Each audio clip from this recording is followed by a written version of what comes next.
Welcome, our dear viewers, our subscribers. We thank God for the gift of life. We thank God for an ending year. It has not been an easy year, but we give glory to God that He has blessed us in such a time. Welcome to the Divine Teacher channel, where we share kingdom messages from what God has been revealing to Pastor David. And I think they are blessing you and they are giving you an opportunity to sit and internalize these messages. And God will bless you so much. Let Pastor David also say hi to you. May God bless Hi you. everyone, I love you all. Merry Christmas. We thank God this far has He brought us, and we thank Him for your life. We thank Him for your following us. You've been so supportive. God bless you so much. Even today we are here. Be prepared. Call out your people, your family members, those that you would like to listen to these messages. Call them. Let them prepare themselves as we go into teaching, and God will bless you. Amen. Amen. Let's pray and we put this session into before the Lord so that He may continue to reveal us, to reveal to us, and also continue opening our minds for greater revelations. Father, we want to thank you for this moment. Yes, We Lord. want to bless your name. We want to glorify you, King of glory. In such a times, Lord, you have brought us to speak to your people. You have given us the grace to stand and speak what you have been revealing to your servant. Yes. Father, even this moment as we are going to share to your people, King of glory, we call upon the spirit of wisdom, the spirit of revelation, so that it continues to reveal to us deeper and deeper things of the Lord. Yes, and your name will be glorified Yes, in Lord. Jesus' mighty name. Amen. Amen. Yes. Pastor David, Yes, please. our last episode, Mm. it was really an interesting episode. And you ended, you had given us a scripture in Revelation chapter 1. I started from verse 13. How John was standing and he turned back, I think he says, and he turned back and he looked into the lampstands and he saw a son of man. And he starts to describe how this Son of Man was looking at, like how Christ was magnificent, how he had his hair golden hair, eyes like Flames of fire, his voice like the roaring of the waters, like, and you started to describe how the appearance of Christ to John, what it means. You say Christ is not to be revealed to us, but he has to be revealed in us. So until we get to the stature of Christ being revealed within us, then we shall get to know kingdom messages. So we want us to continue from there. Yes, God bless you as we continue with our teachings. Yes. Yes, one thing we need to know is that the life we are called to walk with Christ is a real life. Yes. It's not a way of speech. It is a real life. Amen. When we do not get it as a reality, then we remain religious and we perceive everything religiously.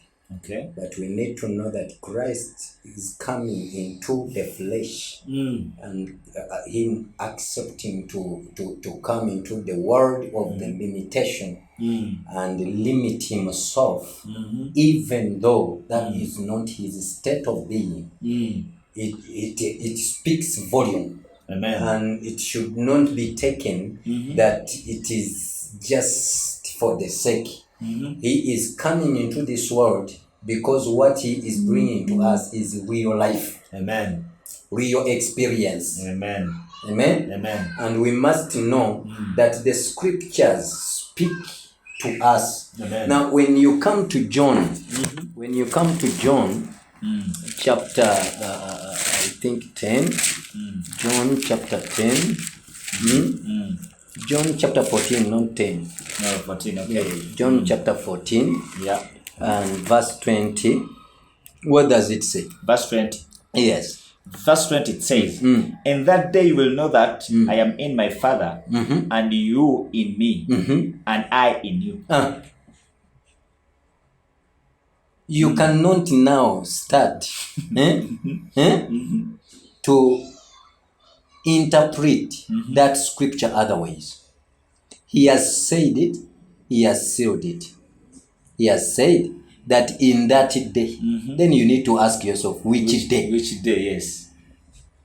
Secondly, if you want to know the day, you have to go into, because we told people here that Jesus, whenever he was speaking to his disciples, he spoke in the language of the world where he belongs. Okay. You get? Yes. He spoke in the language of the world where he belongs, the spiritual language. You get? Yes. Now, when you go into the spiritual language and try to interpret what the day is, a day is not as it is perceived in the physical realm, that it is a day of 12 hours. That if it comes to what? To 6 in the evening, the day has winded up. No. The night, when you come into the spiritual, 1,000 years can be a one day. And the one day can be 1,000 years. You get? Yes. What does it mean? It means that when he speaks about the day, he is speaking about an age. Okay. You get? Yes, I get it. I get it. He is not speaking about the day as we count it here in the flesh. As the Roman calendar defines it. No. He speaks about a season. He speaks about an age. A season, a time that will come, and then we will be revealed to the truth of what Jesus is. And he says that in that day, you will know that I am in my Father, and you are in me, and I in you. Meaning that there is a time that is going to come, and we and Jesus will be inseparable. Oh my and God. Jesus and his Father will be inseparable. As you cannot separate him from his Father, you cannot separate him from us. Meaning that he is announcing something here, very intriguing, that there is a time that is going to come when he manifests through us, and we cannot be seen, it is him to be seen. Oh my God. Oh my God. And when his Father looks at him, he sees us. That's what it means, that in that day you will know that I am in my Father, and you are in me, and I in you. Yes, yes. Meaning that when I am in my Father, when I am in my Father, and you are in me, the world here will cease to see you, they will see me. And the word of my Father will see you in me. Oh. You get? Now, that is not a way of speech. He's speaking of a time of a revelation where him, because it is easy to look at Jesus and you think that he is a person limited like us.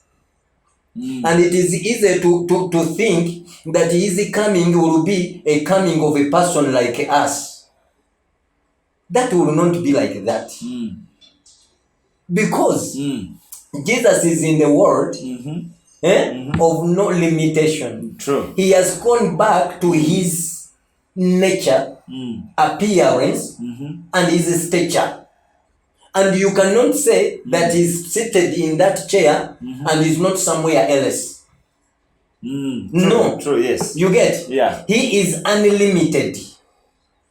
To the extent that he can sit in all of us.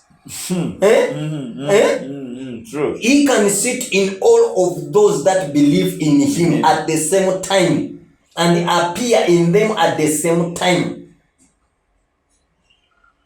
You get? I get it. Now, when we come back to the real truth of the fall of the man, there is a mystery why man was chased from the Garden of Eden. And that mystery must be understood.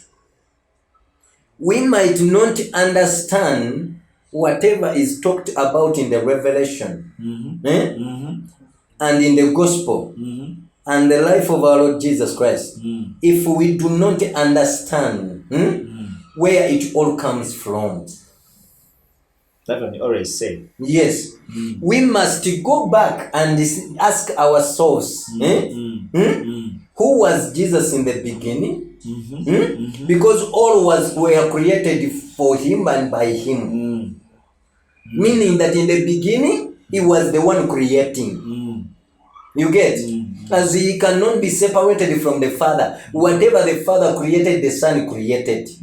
We cannot say that where was the Son and where was the Father unless we do not understand the spiritual things. And even the scripture says that all that was created through him and by him. And by him. And it should be known that the way we perceive things in the physical is not the way we perceive them in the spiritual. Sure. And that's why if we are still using these eyes and this mind which is limited to this realm of the physical, it is hard for us to understand the things that it belongs to the realm of the spiritual. Because in the realm of the spiritual, you know, when Adam ate of the tree, Yes. the Bible says that his eyes opened. Yes. The eyes that were opened are the eyes of the physical. He opened the eyes of the evil. Remember, Adam was created in good, and whatever that was him was good. Yes. And you remember that the Bible says in chapter 1 of Genesis that, and God looked and saw that everything is very good. After creating man, yes. You get? Yes. Meaning that in man there was nothing bad, there was nothing evil. Yes. But now there is a tree of life and the knowledge of good and knowledge of good and evil. Yes. You get? Yes. Meaning that because man is created with the will, you get, and the Satan has been thrown down from the realm of the Father. Listen, now Satan is thrown from the realm of the Father, meaning that in the spiritual realm he has no place No longer of God. place. Yes. But remember, man is standing in the interface. He manifests in the realm of God, which is the spiritual realm, at the same time manifesting in the realm of the flesh, which is the physical what? Realm. That is man. That is man. Adam. That is Adam. You get? Yes. He can manifest in two realms at the same time. Yes, true. And Jesus, exhibited that at the time of his resurrection. Yes. You know, Jesus is not coming to show us that I'm Superman. That he came after resurrection and he can go through the walls, yes, and he can vanish. You know when you read chapter 22 of 24 of Luke 22:24. Yes. Luke 24, you realize the Bible says, the Bible says in verse 30. Let us read 24:30. 24:30 says, when he was when he was at table with them, he took the bread and blessed and broke it and gave it to them. And their eyes were opened and they recognized him and he vanished from their sight. And he vanished. Disappeared. He just melted them. Oh my God. You get? He did not look for a way. At his time of resurrection, he manifests in the same in two realms at the same time. He can be physical and spiritual at the same time. If he decides that let me go totally into the spiritual, you cease to see him there and then. If he decides that let me go full swing in the physical, he appears as he is. You get? He is trying to show us the life that we were in before the fall. And he is trying to show us that when we are dead to our trespasses and sin, when we die to sin, when we die to trespass, and resurrect to life, this is what can happen. Oh my God. Oh my God. It is not that is the nature of Christ. No. Hey. If you put him in that nature, you are limiting him. He's just demonstrating to us that when you give away your life and die to this life which is limiting you, this is what can happen. I get it. You get? Yes. So when the Bible says he vanished, he disappeared, he melted. You get? He did not look for the door. The dog, no? No. He did not break the wall. No. They looked at him and recognized him and It was normal. He was normal. Oh my. You get? Yes. You get? So man was standing in that position that at the same time he could manifest in the spiritual as well as the physical. The physical, yes. And the devil knew that he's being chased away from the spiritual realm of God. You get? Yes. And he knows that his only way of survival is to deceive man, that he may manifest through man. Oh my God. Oh my God. You get? Yes. Why did God put the tree of life and death? I mean, of what? Of knowledge of good and evil. Because the evil had already been known in the heaven that it is there. And is sealing evil that it may not come to man. Man, yes. You get? Okay. Yes. And is telling man, do not eat of the tree of knowledge of good and evil. You get? Let me tell you, when you give time to sin, when you come close to sin, you give it an opportunity to find its way into you. Open a door for it. When Adam gave time to this tree, because we told people here in one of our episodes that you don't say that men don't say that it is women that brought a problem. Adam, in his stature, in his state of being before the fall, had the capacity to know everything at the same time, whatever that is happening everywhere. True, yes. Because he was unlimited. He was 100%. He had not fallen. Yes. Created in the nature of God. Fellowshipping with God. That is it. God cannot fellowship with something which is not of his level. I get it. You get? Yes. And it did not take him to call one animal. Okay, you come, I give you a name. No. At the same time, he speaks to every animal. And he names it. Don't ask me, but how does that possible? It is because you are operating in a limited realm. That's why you can ask that question. I get it. You get? Yes. In the realm that is unlimited, you cannot ask that. Because you are unlimited. You get? Yes. He had the capacity. We told the people here that man fell 90%. 90% of man is not seen anyway. 90% of man. You get? Yes. The cleverest in this world operates with 10%. And this is the 10% all. Yes. Or even it doesn't. Even doesn't. Some don't even reach there. There are those who are at 0.1. Definitely. I get it. You get? Yes. You see how far man fell. Yes. Can you imagine that the fall? Can you imagine how man can be if he regains his 90%? Oh my God. The redemption of Jesus for us was let me tell you, must bring us to that level.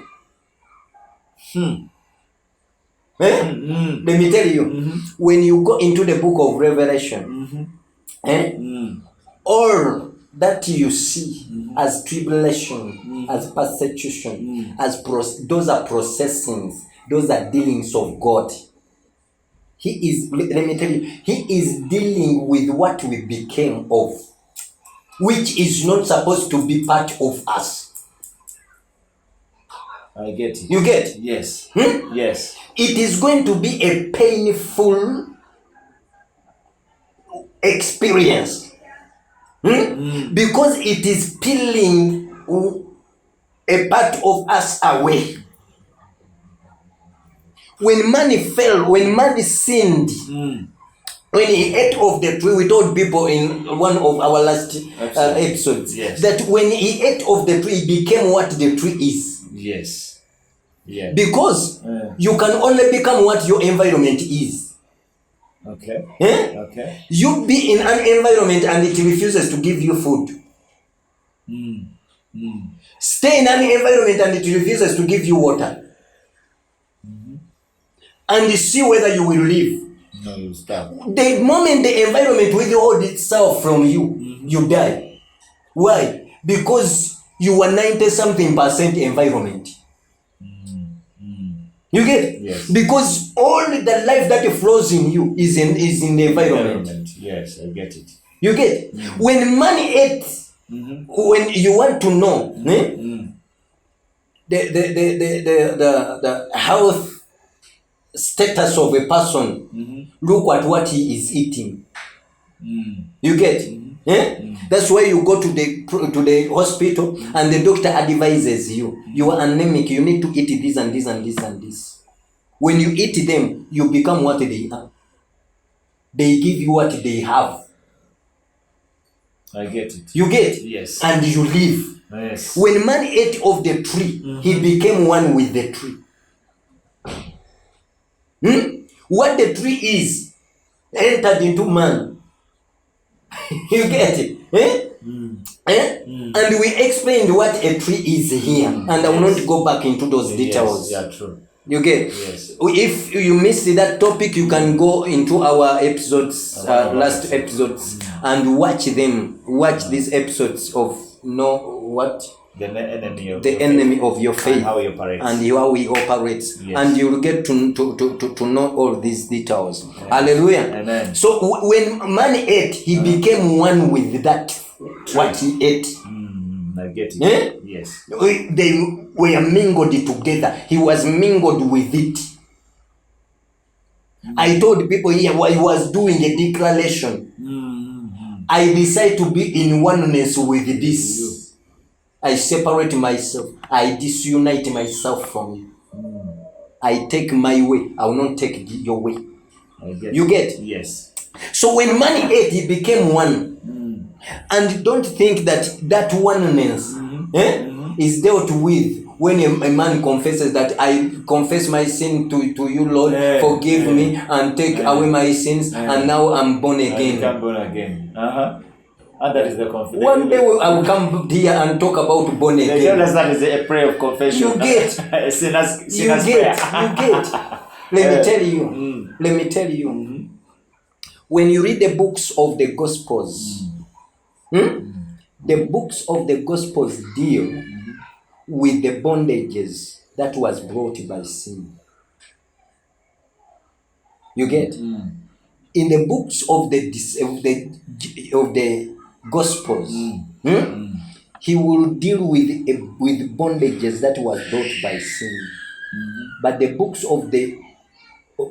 in those books, he does not deal with the nature that you became of when you ate of the tree. That nature is dealt with in the book of Revelation. Jesus is coming and he must take a revelation of himself in us. But he's going to deal with every nature that resists him in man. Because when man ate of the tree of knowledge of good and evil, he became one. with that tree. Meaning that he was in one state, the state of good. Now he is no longer in one state, but he is in two states. The state of good is in him operating, and the state of evil is in him operating. I get it. You get? Yes. Now let me tell you, I don't know how we are doing. Let me tell you. One thing we must know is that when man ate of the tree of good and evil, that tree is not a tree of evil alone. It is a tree of good. Yes. Meaning that when the devil comes to you, he does not come with evil. He makes good go ahead of him. Because he knows that the true nature of man is good. It's good, yes. You get? Yes. And he knows that if he come full swing as an evil being, you will not accept him. Because truly, that is not your nature. You get? Yes. Yes. That's why he represents himself as he comes with what is good. Whenever he's tempting someone, he does not come with evil. He comes with something reasonable, which you can look at and say sincerely, this is a good thing to do. You get? Yes. But behind it, there is evil. I get it. You get? And you realize that the things that we do, you can ask yourself, what is wrong to be a religious person? There is nothing wrong to be a religious person. But religion is not the goal of God. No. It is a lost standard. It is an initiative of man. Yes. Because when man fell away, he looked for a way how to bring himself back To God. And that is not the way of God. You get? Yes. And in our next episode, we will be looking at that. We will be looking at what really happened. Why is the devil, why is Satan coming in the shape of goodness, but hiding evil behind himself? And how do we recognize that now it is the devil who has come? You get? Yes. Because sometimes people in church are no longer tempted with the fornication. But there are things that the devil brings and they are looking as good initiative, but they are an intention or they are an initiative to sway away man from God. And we will start from there. Amen. And God will bless you so much. Amen. God bless you so much. For those that have been watching, God bless you. Amen.